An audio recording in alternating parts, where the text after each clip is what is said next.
How's it going, everyone? Welcome to another episode of I Think I Love You with your host, as always, Loverboy Los. Hope everyone's good.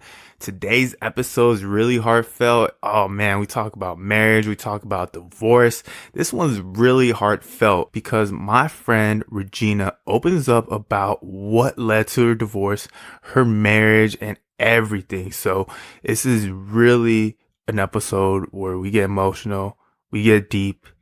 And yes, we talk about how we bounce back. So this is definitely a great one. You're going to want to hear a story because it's really interesting how everything played out. I don't want to spoil it for you, so just go hit that play button. And also, please leave me a review on iTunes. It helps me out so much. And if you haven't done so, please subscribe also. Now, enjoy the episode.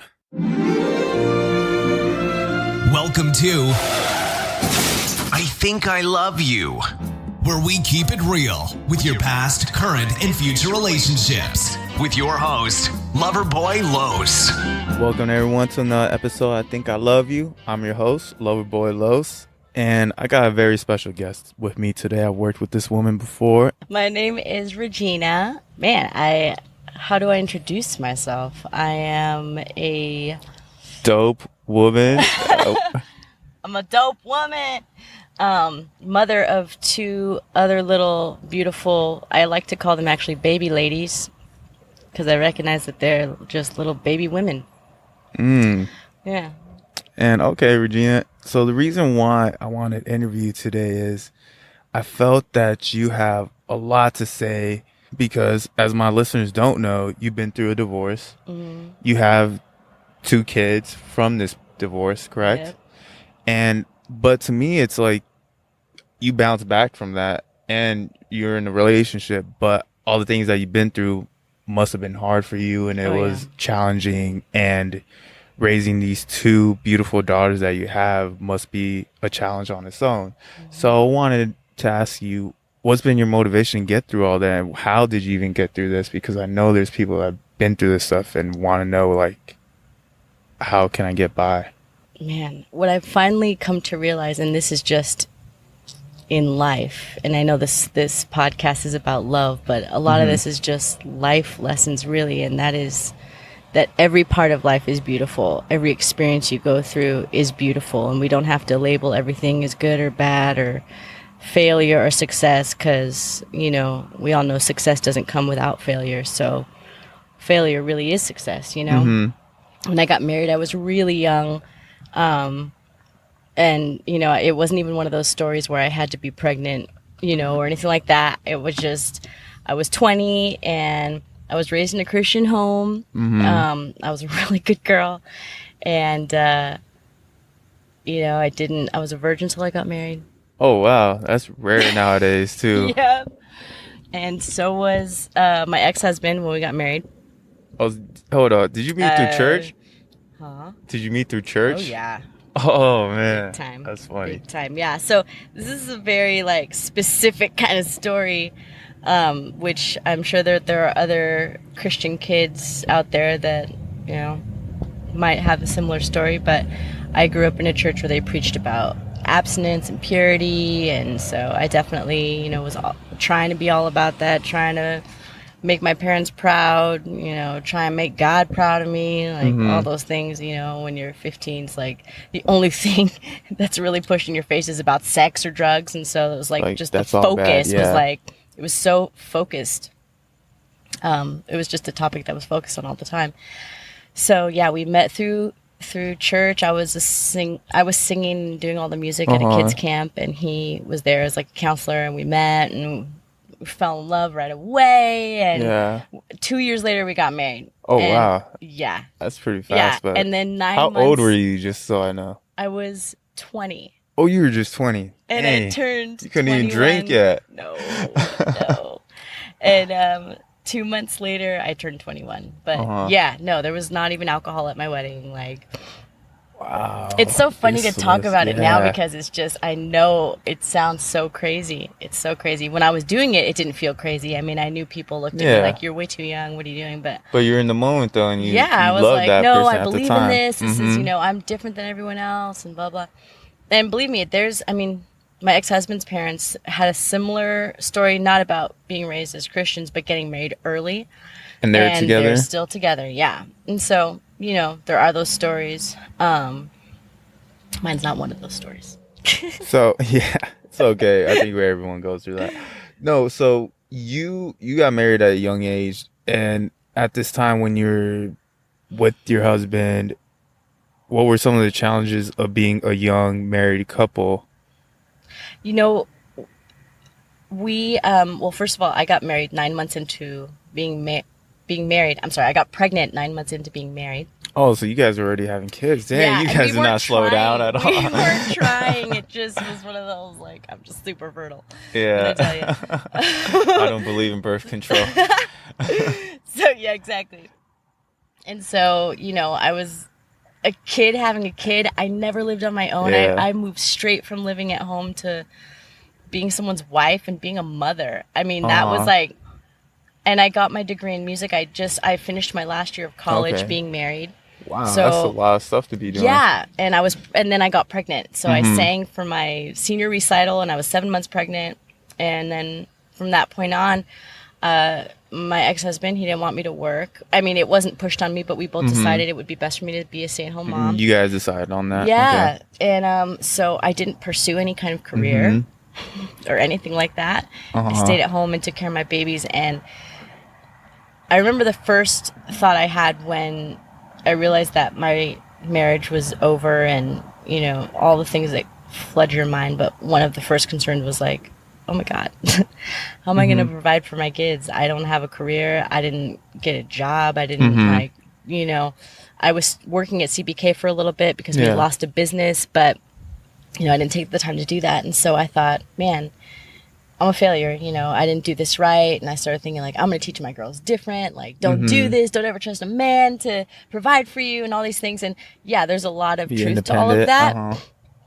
But at the same time, like I said in the beginning, every part of life is beautiful. And we all learn what we need to learn from each experience. And the way it happens is the way it's supposed to be, if that makes sense. So the way it happened was the way it was supposed to be. And if I hadn't have met my ex-husband or ever got married, I never would have had the kids that I have today. And yeah, that's true. That's like the best part of my life. So, yeah. But yeah, the struggles of being married young. Whew, struggles of being married, period. But yeah, right? Like, seeing this person all I the was time. a kid, man. We used to fight like kids too. Really? I wasn't raised really. I mean, I was raised the right way, but my brother and I, my youngest brother and I, man, we used to go to town and fight, like verbal tear down, like verbal tear down, like just, yeah. And so when I got married, if we got in a fight, that's what I resorted to. Like I was a kid, like fighting with my little brother, like I hadn't grown up. I hadn't done anything really that I really needed to do before I got married.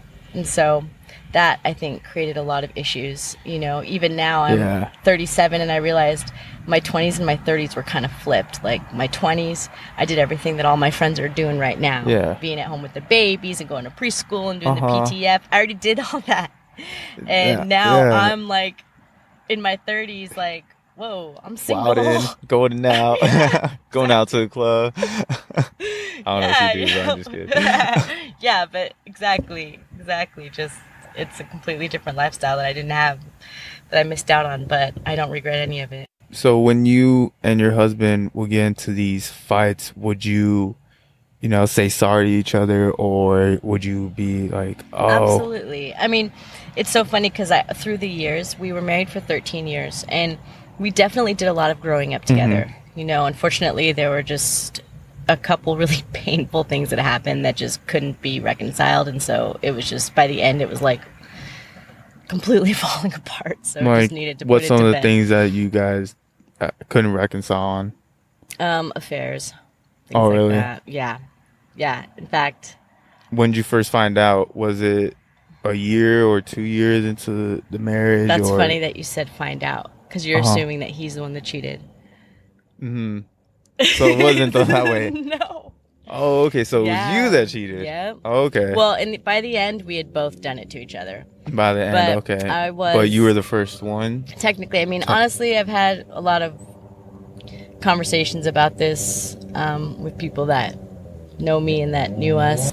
Now, what kind of? Now they always say it takes two to cheat. Sure. So, and I'm kind of a big believer in that because, you know, when you're in relationships, it's hard, and sometimes that person needs attention, or maybe that person not getting attention. I just want to see, what was your position? Did you feel your ex-husband at the time wasn't giving you something that you needed, or what led you to get into this affair? Well, that is super deep. I did go to therapy for a while. Not even therapy, I'm sorry. I met with just a counselor for a little while, and she really helped me work through a lot of things. And I realized that there's, you know, I mean, it can sound cliche, but that there were issues with my dad that I hadn't really worked through. And so the man that I had the affair with, I had known him since I was 14, and he's about 10 years older than me, and he was Okay. always like kind of a mentor in my life. We did music together, and you know, I'd always had like a little crush on him, but it was more of just this deep love and respect for him, and just this wanting his approval, wanting, you know, the same way that I kind of wanted that for my dad. So anyway, I kind of got wrapped up in that, and being young and never being with anyone else and never doing anything before I got married. Yeah. I got swept away in it. And it only lasted a few months, and I came and I told, at the time, my husband. I told him, and you know, we tried to work through it. It was 6 years into our marriage, and then we stayed together, and for another 7 years. And How do you handle it? gosh, that it was like, and this is the thing. It's you have to have tools that you develop as a person in your character of who you are, and then that's what you rely on when conflict happens or when these really traumatic, painful experiences happen in relationship.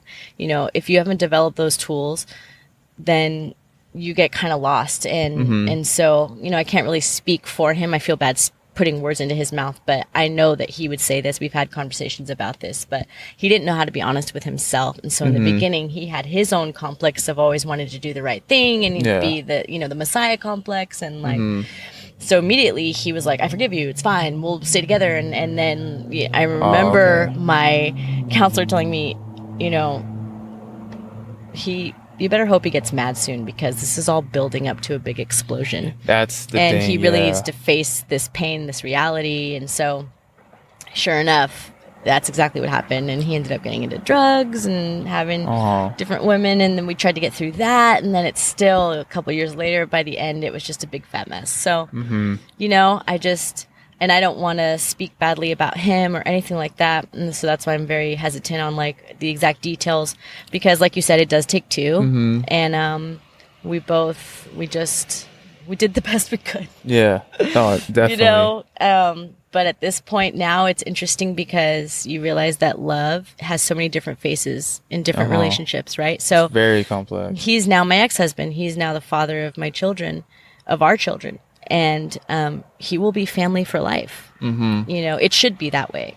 And so now it's like a different kind of love, a different kind of respect and honor that I still have to learn how to show him, because I have, you know, my daughters who love and respect him. And if they don't have the proper respect for their own father, that creates other issues down their path. So it's like, it goes deep, man, to really love somebody, and not just in a romantic way of, you know, having someone that you can hold every night and go to movies with and share your problems with. But it's like really learning how to love yourself and love people in all kinds of situations. I think finding out who you really are and loving yourself is key to being in a long, healthy relationship. And it sounds like, I don't want to be judging your husband or anything like that, but it just sounds like maybe since you guys were so young, that's what he needed at the time, or maybe both of you needed at that time. For sure.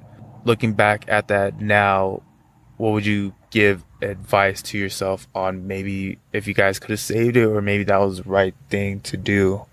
So funny because when he first suggested, hey, I think we might be done, I was so hurt.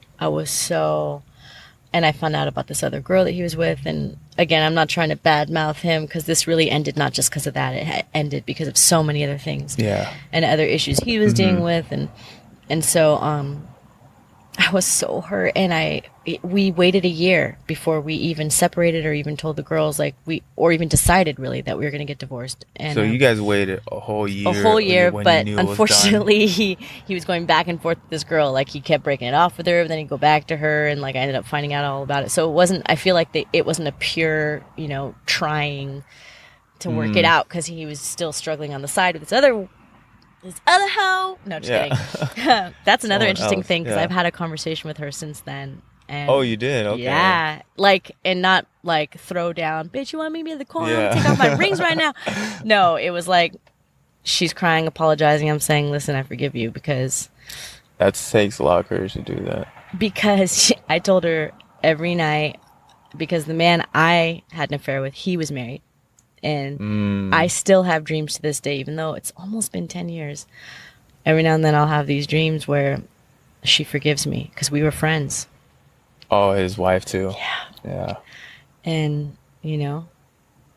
but, so that was just very interesting to be in that kind of position where it's like, now something that you've done to someone else, they've done it to you, and they're asking you to please forgive them, And that's an interesting perspective. Yeah. And you realize how freeing it is to just grab onto forgiveness and love and acceptance, because that's the only way to go. We all mess up. We're all capable of anything. And so, did I answer your question though? No, yes, you definitely answered my question. I keep going off on tangents. No, it's fine. I'm just taking it all in. It's funny how you said that, forgiveness is one of the things that I think people need to do more of, and more honestly, forgive yourself in relationships that didn't work out. For me, instance, I had a hard time forgiving myself for oh damn, I was a bad boyfriend. I was a lazy ass boyfriend to this beautiful ass girl. And I think, and one thing that I do is that, or I want people to know, is don't hold grudges against your exes or the people that you were in relationships. For instance, you're a great example. You guys still have 2 kids. How do you keep that going when, I guess, both of you are in a relationship now? How is that relationship with them? It's growing every day. We have our seasons. Some weeks I'm you know what, it's good, everything's cool, we're doing the best we can. And some weeks I'm if that motherfucker even comes near me, I'm gonna fucking knock his head off. I'm just kidding. Yeah, but it has to be like that. And I ups mean, and downs. I wrestle with how much to share, but I guess who knows who's listening, so I just have to pretend listen, these are complete strangers, don't worry about it.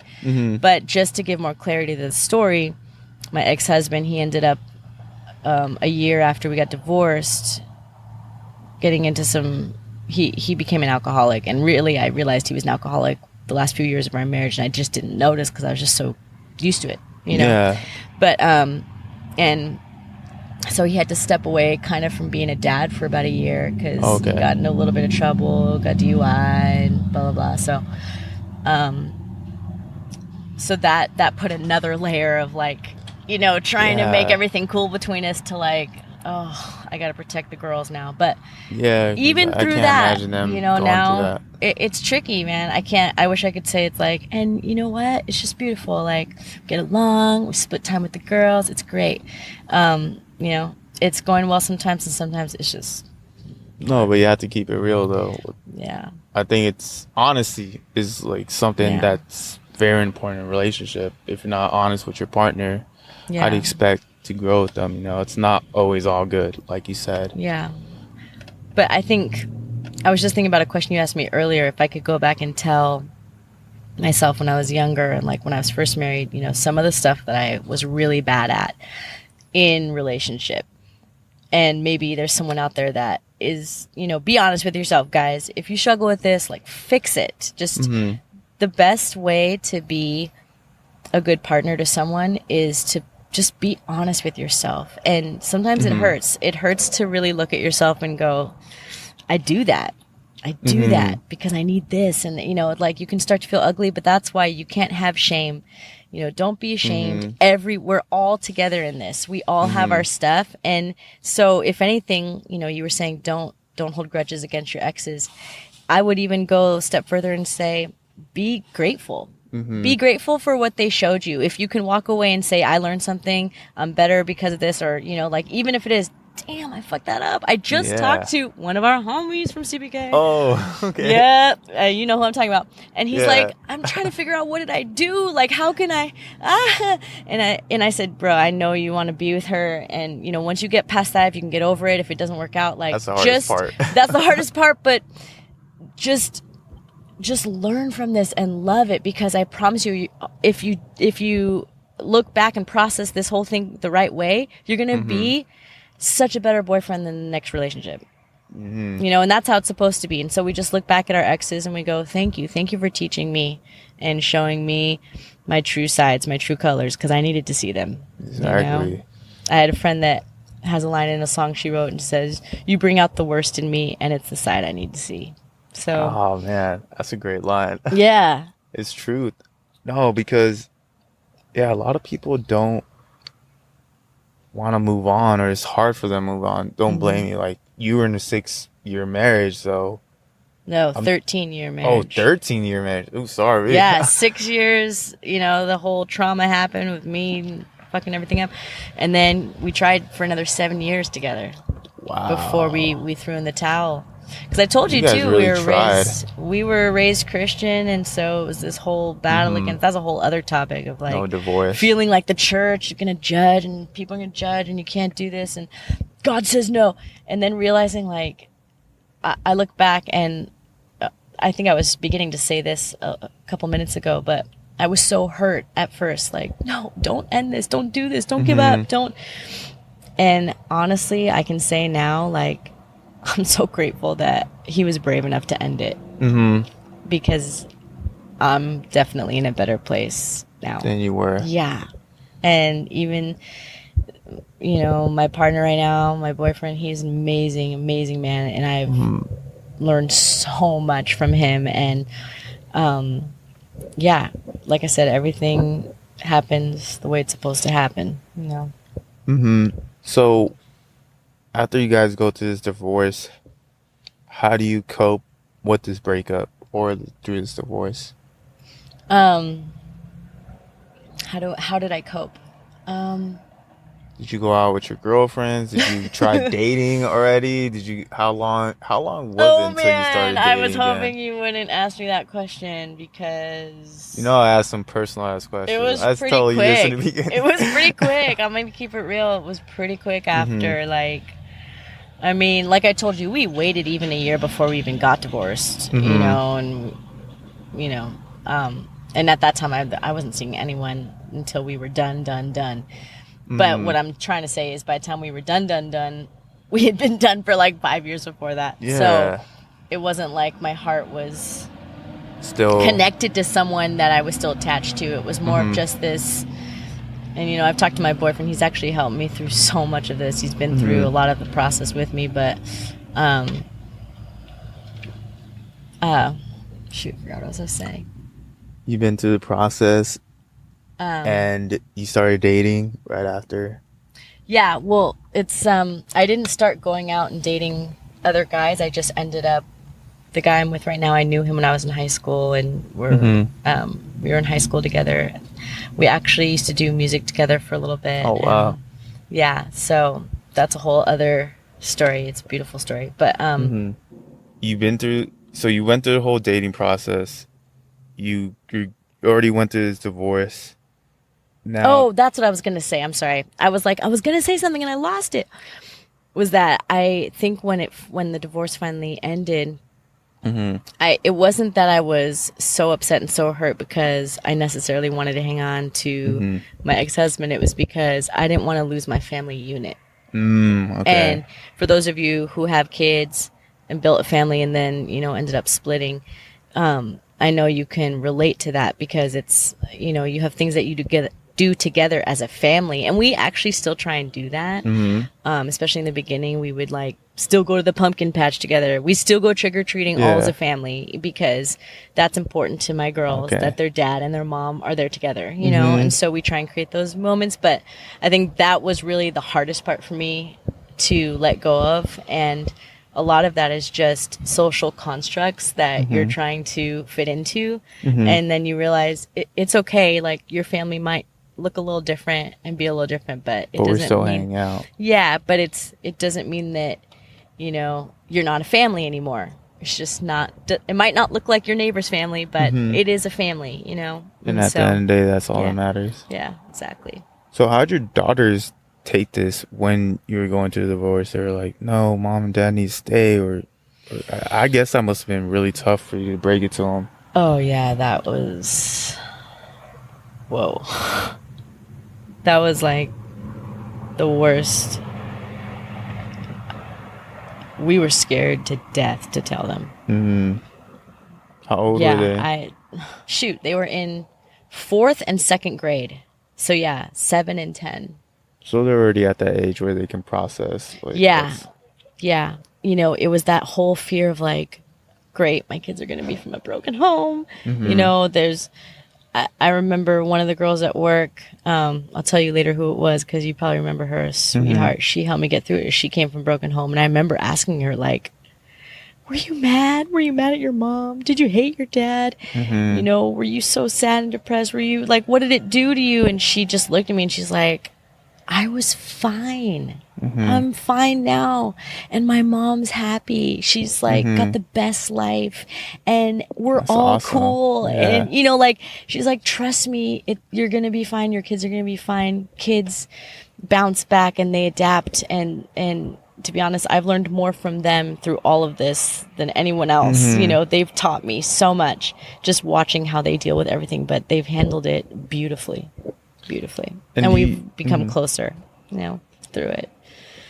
Do you ever talk to your daughters about relationships? Because one thing I wish my parents would have done is, I would always see my parents fight and all that, but I thought that was just, you know, part of marriage. And that's how people do stuff. And I noticed with my past relationship or my other relationships too, I kind of did the same things my dad would do to my mom, just argue and get mad for no reason and kind of like avoid all that stuff. Exactly. So my question is, do you ever talk to your daughters about like, no, you shouldn't do this, or are they still too young to even begin that advice? No, I mean, we talk about everything that we can possibly talk about. And my older one definitely has the most questions, and we keep it real.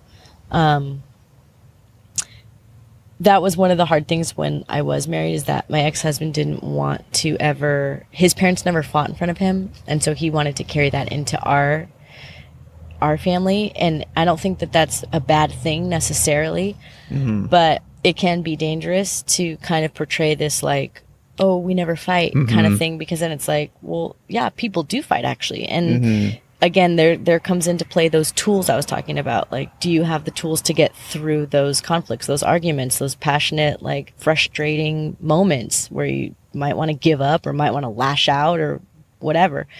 And so I think it's important to not, you know, be screaming and all this stuff in front of your kids all the time, but they do need to see conflict and they need to see you resolve it, because that's the most important part, so that they can learn too. You know, we've talked through, we talk through even some of the hard arguments that we have now just in being divorced over the girls and things like that. You know, I try and make sure that I show them how to respect, you know, and that's important. Yeah. But yeah, I mean, we do talk about that and address it. Right now, you know, it's been like 4 years, so they haven't really seen us interact on a daily basis in a marriage setting, you know? So that doesn't really come up right now, because it's not like, you know, mom and dad are here and just having family dinner and mom and dad are fighting now. Like, they don't have that right now because, you know, we're not together. But I think it's important that I commend you for even bringing that stuff up to your daughters, so they just can learn. And just like I'm starting this podcast, is for people to learn from that. So That's great Good. that you do that. We're almost out of Thanks. time, but I did want to ask you one final question. What advice do you have people that have gone through the divorce process like you? How can they bounce back? How can they, what's some advice that you can give to them? The first thing I would say is, and I think I said this kind of earlier, but try not to look at it as a failure. Try and look at it as something that's it's just part of the tapestry of your beautiful life, and it's gonna add all the things that you need to develop who you are, to become a more loving person, if you let it. And so every experience can be beautiful, and divorce is very, very painful, but sometimes things die, but new life can spring out of it. So give yourself time to heal. Don't judge yourself, don't judge the other person, and be careful not to become bitter. Exactly. All those things. It's not going to go away overnight. Just remember, every day it's a process. So every day you just take one day at a time. I know it sounds so cliche, but it's just just get through the day. Don't worry about tomorrow or next week. I remember being so afraid that first year, and it's so amazing how supportive. Every time I'm trying to tell you some of these stories, it was like I envisioned someone else there that was talking to me and helping me get through the moment. But one of our managers at the time, I was telling her, I was crying. I was like, I'm so mad. I'm just so mad at him. I'm so mad. I cannot stop being mad at him. And I don't want to be mad. And I was like, it was like those times when you're sick and you have the stomach flu and you're like, I want to stop throwing up. I'm so tired of throwing up. It's a good analogy. Yeah, it's Man. I'm so tired of being mad. I'm tired of being mad. When am I going to stop being mad? When is this going to stop hurting? And I was like, I'm going to be one of those bitter ladies. What's going to happen to me? And I remember she looked at me and she's like, okay, it's been like a few weeks, so just give yourself some time. If this was a couple years ago, then I'd be like, yeah, you know what, let's work through this. She's like, just don't judge yourself, just get through it. And she was right, because a year later, of course I still have nothing's perfect, right? But I don't feel that way anymore at all. I don't have any anger towards him like that, or bitterness, and it's a beautiful thing. So I guess that would be one thing I would say. Takes a strong person to do that, Regina. Keep your chin up. Keep your head up. Yeah, keep your chin up. I like that. Yeah. Well, thank you so much for being on here. I appreciate you taking the time. Yeah, no doubt. I hope it helped everybody. I hope I made sense. Oh, you did. I think a lot of people will love this episode and love what you had to say. It takes a lot of courage to tell your story. And I hope other people could relate and learn something from it. Yeah. As you just heard, Regina has a great story. She's doing great. She's one of my good friends, and she opened up because she wanted to help out other people. And that's why I started this podcast too, because we don't always know how it's going to go in a relationship. We don't know how we can bounce back. And quite frankly, that's okay, because it's always going to be an up and down process. It's like a big giant roller coaster. It's fun going up, just getting tense. And then once you go down, eventually that fear goes away. So congrats to her. Congrats on bouncing back. And thank you so much to Regina for opening up her story for my fellow listeners so y'all can hear her advice. So really, truly blessed for having a person to open up like that. Please leave a review on this episode. It helps out a ton. And also, if you got any comments about it, go ahead on my Instagram. Leave it at LoverboyLoves. Twitter's LoverboyLoves. And the Facebook page is I Think I Love You. Now, I'll be back next week with another episode. Sorry I lagged it this week, but work's been busy. And I've been trying to figure out how to do more podcasts too. So I got a lot of planning to do for you guys, and I can't wait.